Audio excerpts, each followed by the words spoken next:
എല്ലാവർക്കും നമസ്കാരം. സിഖ് മതക്കാർക്ക് ഗുരുദ്വാറിൽ പോകാൻ സാധിക്കുന്നില്ല.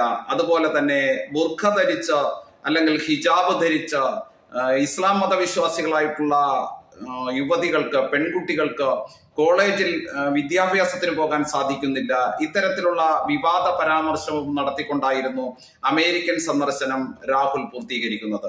രാഹുൽ ഗാന്ധി, നമ്മുടെ രാജ്യത്തിന്റെ പ്രതിപക്ഷ നേതാവായിട്ടുള്ള രാഹുൽ ഗാന്ധി അമേരിക്ക സന്ദർശിച്ച് നടത്തിയ ഇത്തരത്തിലുള്ള വിവാദ പരാമർശങ്ങൾ ഇന്ന് മാധ്യമങ്ങൾ നിറഞ്ഞ ചർച്ചയാവുന്നു എന്നു മാത്രമല്ല, ചില തീവ്രമായിട്ടുള്ള ഇസ്ലാമിക ആശയമുള്ള രാജ്യങ്ങൾ ഇന്ത്യയെ വേട്ടയാടുവാൻ വേണ്ടിയിട്ട് കൂടി ഇത് വഴിവെക്കുന്നു എന്നുള്ളതാണ്.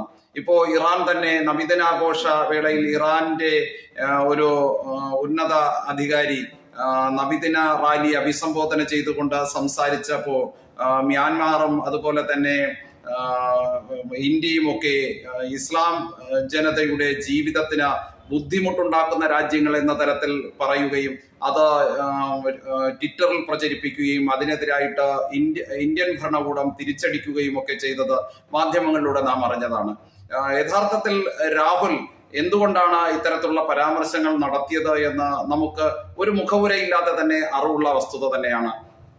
എന്നും ഇസ്ലാമിക ഭീകരവാദികളെ അല്ലെങ്കിൽ രാഷ്ട്രവിരുദ്ധരായിട്ടുള്ള ശക്തികളെ അടുപ്പിച്ചു നിർത്തി അവരുടെ കൂടെ കൂടി സ്വാധീനമുറപ്പിക്കാനും രാജ്യത്തിന്റെ ദേശീയതയ്ക്ക് ഇവർ എതിരാണ് എന്ന് അറിഞ്ഞുകൊണ്ട് തന്നെ അവരുമായിട്ടുള്ള ഒരു അവിഹിത ബാന്ധവം ഉറപ്പിച്ചുകൊണ്ട് രാജ്യത്തിന്റെ ഭരണത്തിലേക്ക് കടന്നു ചെല്ലാനുമൊക്കെയാണ് രാഹുൽ എന്നും പരിശ്രമിച്ചിട്ടുള്ളത്.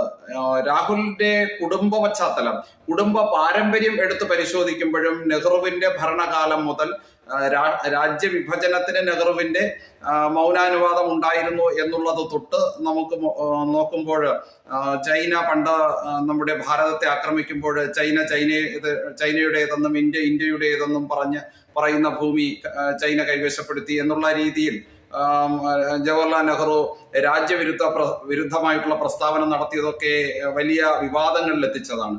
അപ്പോൾ രാഷ്ട്രവിരുദ്ധമായിട്ടുള്ള നിലപാടുകൾ സ്വീകരിക്കുന്ന ആദ്യത്തെ സംഭവമല്ല രാഹുലിന്റെ കുടുംബ പശ്ചാത്തലം എന്നിരിക്കെ ആ കുടുംബ പാരമ്പര്യം തന്നെയാണ് രാഹുൽ ഇപ്പോഴും വിദേശ സന്ദർശനത്തിനിടെ ഇത്തരത്തിൽ രാജ്യത്തിന് അപമതിപ്പുണ്ടാക്കുന്ന തരത്തിലുള്ള ഒരു പ്രസ്താവന നടത്തി ഇത്തരത്തിൽ മാധ്യമങ്ങളുടെ ശ്രദ്ധ പിടിച്ചുപറ്റുകയും രാജ്യവ്യാപകമായിട്ട് ഭാരതത്തിനെ വേട്ടയാടുന്ന തരത്തിലേക്കുള്ള ഒരു സന്ദർഭം ഒരുക്കിയതും.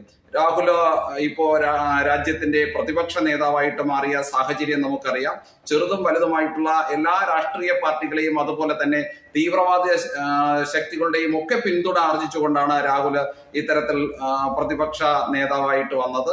പ്രതിപക്ഷ രാഷ്ട്രീയ പാർട്ടികളുടെ സഖ്യം, ഇന്ത്യ മുന്നണി എന്ന് പറയുന്ന സഖ്യത്തില് കാശ്മീരിന്റെ സ്വാതന്ത്ര്യത്തിന് വേണ്ടി വാദിക്കുന്ന തീവ്രവാദ സംഘടനകൾ പോലും ഉണ്ട് എന്നുള്ളത് വളരെ സത്യസന്ധമായിട്ട് കൃത്യമായിട്ട് നമുക്ക് ഏവർക്കും അറിവുള്ള വസ്തുത തന്നെയാണ്. ഇപ്പോൾ കാശ്മീരിൽ തെരഞ്ഞെടുപ്പ് പോലും നടക്കാൻ പോകുന്ന സാഹചര്യത്തില് ജയിലിനുള്ളിൽ നിന്ന് ജാമ്യം കിട്ടി പുറത്തു വന്ന കൊടും ക്രിമിനലായിട്ടുള്ള, കൊടും തീവ്രവാദിയായിട്ടുള്ള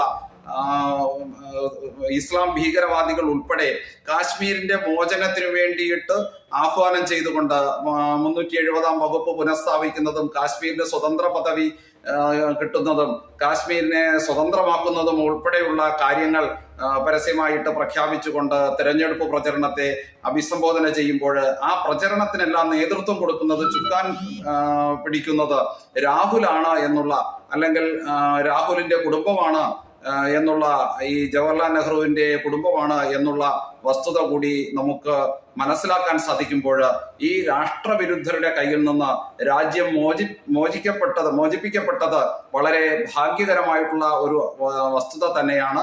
ഇനിയും ഈ രാഷ്ട്രവിരുദ്ധ ശക്തികളായിട്ടുള്ള ഇവരുടെ കയ്യിലേക്ക് ഈ രാജ്യം ചെന്നെത്താതിരിക്കുവാൻ വേണ്ടിയിട്ടുള്ള പ്രാർത്ഥനയും പ്രവർത്തനവുമാണ് നമുക്ക് വേണ്ടത്. നന്ദി, നമസ്തേ.